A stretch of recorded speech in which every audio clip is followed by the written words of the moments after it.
Hello and welcome back. This is David from the Personal Finance Squad. We just finished up with Chapter 2. The main crux of what we completed was to see Jasper complete his income versus expenses list.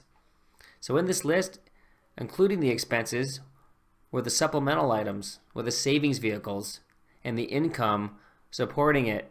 So therefore, income versus expenses in the base budget would equal 0, which we have been speaking about over and over.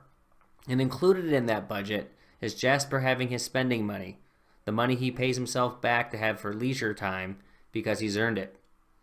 However, there's a lot more to do for refinement. That is a foundation we'll start with, but there's a lot more that we need to do to build it out properly. Hence, we are in Chapter 3, budgeting within the budget.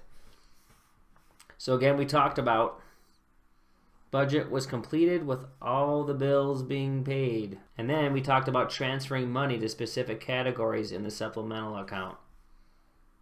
So we can see the table below displays applicable categories when the bills come due.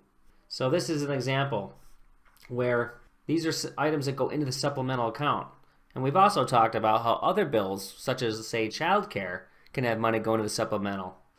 And we're going to get into that as we go into this chapter, how we map out not only bills that we've targeted for supplemental, but for those that come in over the expected amount and come under, and how we balance those out. So we can see here that this is January, and we have all the items.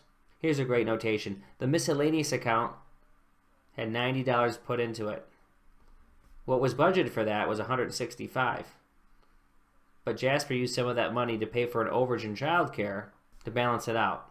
Okay, so let's get to what we have mentioned several times, and that is developing every budget item into a fixed account, or fixed amount rather. That's what we want. We want to know that every amount for every item is the same every month. We know the fixed amounts, but the amounts that we don't know that are varying, that change, or they're periodic, are all balanced out. Because by having a fixed amount, we know that we can come to as close as a solid fixed amount as possible, and that means that paying the same amount every month creates consistency. This is the key word. Consistency makes it known to what is owed at the highest possible level, and that means all the bills are covered.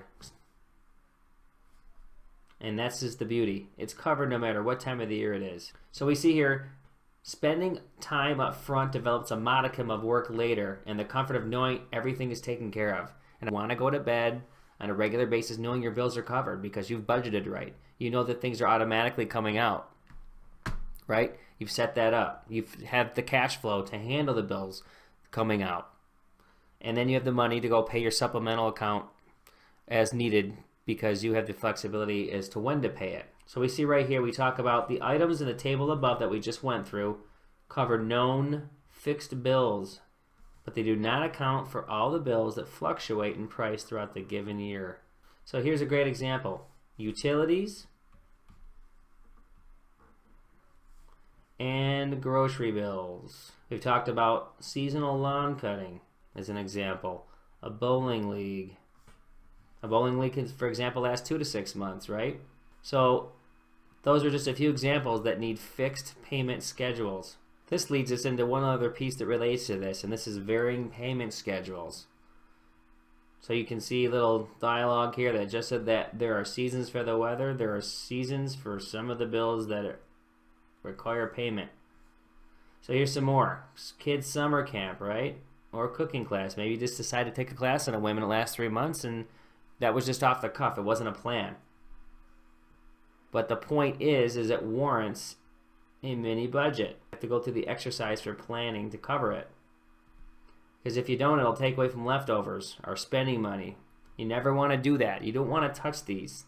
That is your money you do not want to touch. You just want to make sure that you account for it. Meaning, that way leftovers stay as leftovers. Okay, so this is the basic structure, and in the next section of the book, we're going to really start getting into these items in the budget. They're going to turn into fixed amounts. So thanks for joining, and we will see you in the next video.